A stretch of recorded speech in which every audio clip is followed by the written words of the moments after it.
দুর্গাপুর ইস্পাত নগরীর পরিত্যক্ত চিত্রালয় সিনেমা হল সংলগ্ন বস্তির একটি 2 বছরের শিশুকে গত রবিবার সন্ধ্যায় অপহরণ করার অভিযোগে চাঞ্চল্য ছড়ায়। রবিবার সন্ধ্যায় স্থানীয় তিলক ময়দানে ওই শিশু অন্যান্য ভাই বোনদের সাথে খেলা করার সময় একটি বাইকে করে এসে তাকে অপহরণ করে নিয়ে চলে যায় বলে অভিযোগ। এরপরেই দুর্গাপুর থানার পুলিশ তদন্তে নামে খতিয়ে দেখায় সিসিটিভি ফুটেজ।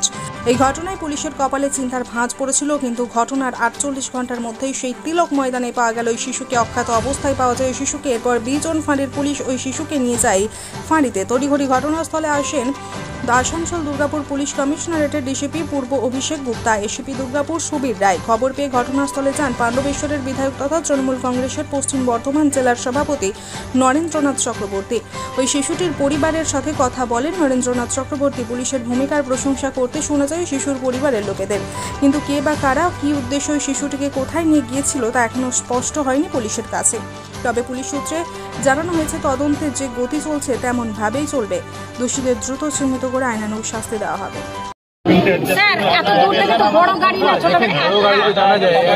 চার চাকা ছিল, ওই যে আপনি মনে করতে একটা সময় দেখতে পেয়েছিলেন?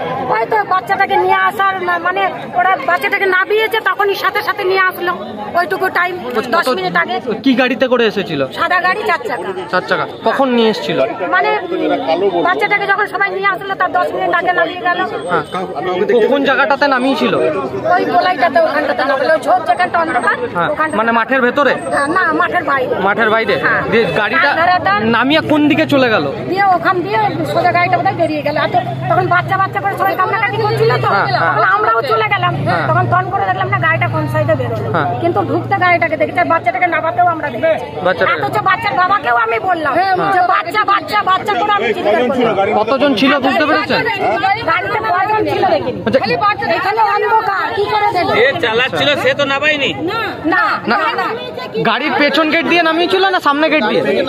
না, ওই পিছন মানে একটা তো গাড়ি চালাচ্ছে, আর পরের গেটটা থেকে দেখলাম। আচ্ছা, তারপরের গেটটা থেকে নামিয়েছিল। কোনো মহিলা ছিল গাড়িতে? কি নাম আপনার? আমার নাম রেণুকা ধাত্রী। আপনি মানে পরিচিত কে হন? আমি কেউ না, আমাদের পাড়ার বাচ্চা, আমাদের নিজেদের বাচ্চা। আমরা বাচ্চাটাকে ভীষণ ভালোবাসি।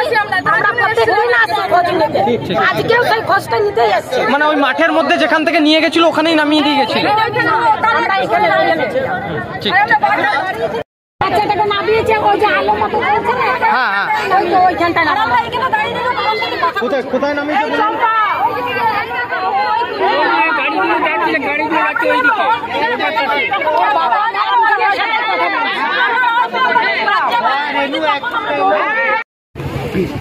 একটা আমরা যে খবর পেয়েছিলাম 2 দিন আগে যে এরকম একটা ইনসিডেন্ট হয়েছে, ওটা এখন আবার খবর আছে যে রিটার্ন হয়ে গেছে বাচ্চাটা এখানেই বাড়ির কাছেই।